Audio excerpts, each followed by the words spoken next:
bayi jette sanyiif lamii keessa umoodisi jette kunoo bira keessa xiqqoo guddateedha jechuun biyya keessa eebbiidha cantaham halluu madda keessa xiqqoo guddateedha jechuun biyya keessa eebbiidha cantaham halluu madda keessa bayi jette sanyiif lamii keessa umoodisi jette kunoo bira keessa xiqqoo guddateedha jechuun biyya keessa eebbiidha cantaham halluu madda keessa xiqqoo guddateedha jechuun biyya keessa eebbiidha cantaham halluu madda keessa.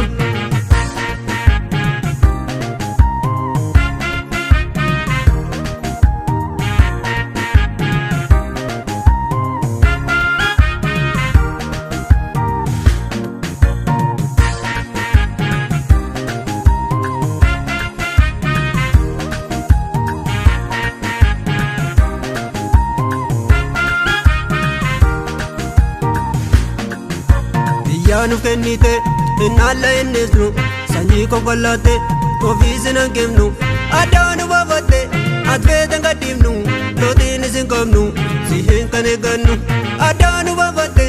atfeetan gadhiifnu lootiin isin qabnu sihin kan eeggannu bayi jette sanyiif lamii keessa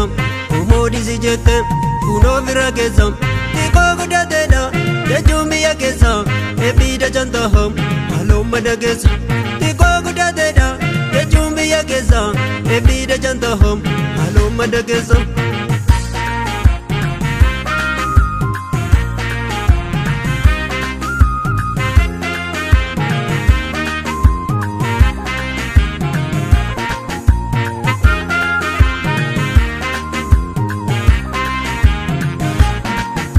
Dirree tokko tahee bitaa mirga koo Sodoomiif Gomora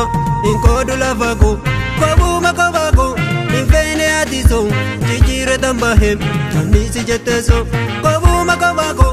infeene atiso jijjiirre tambahe kannisi jetteso bayi jette sanyiif lamii keessa umoodisi jette kunoo bira keessa xiqqoo guddateedha jechuun biyya keessa eebbiidha cantaham halluu madda keessa xiqqoo guddateedha jechuun biyya keessa eebbiidha cantaham halluu madda keessa.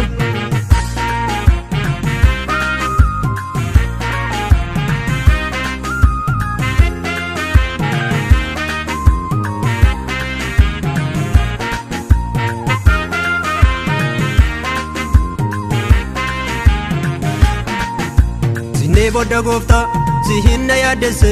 arsaan si dhiyeessu sihin qabaneesse jaalala dhiiga keef of si mallatteesse dhumaa jireenya koo si harka tigeesse jaalala dhiiga keef of si mallatteesse dhumaa jireenya koo si harka tigeesse bayi jette sanyiif lamii keessa umoodisi jette kunoo bira keessa xiqqoo guddateedha jechuun biyya keessa eebbiidha cantaham halluu madda keessa xiqqoo guddateedha jechuun biyya keessa eebbiidha cantaham halluu madda keessa.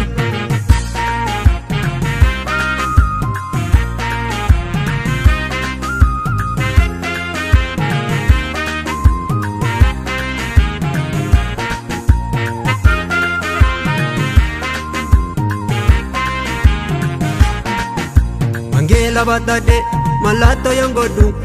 soora hafuura dubbii kenda gadhu lafee harca'eedha yokkuun of hubadhu duwwaan lubbuu qabam ribuutu haara'u lafee harca'eedha yokkuun of hubadhu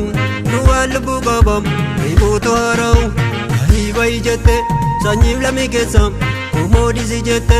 kunoo bira keessa xiqqoo guddateedha jechuun biyya keessa eebbiidha cantaham halluu madda keessa xiqqoo guddateedha jechuun biyya keessa eebbiidha cantaham halluu madda keessa.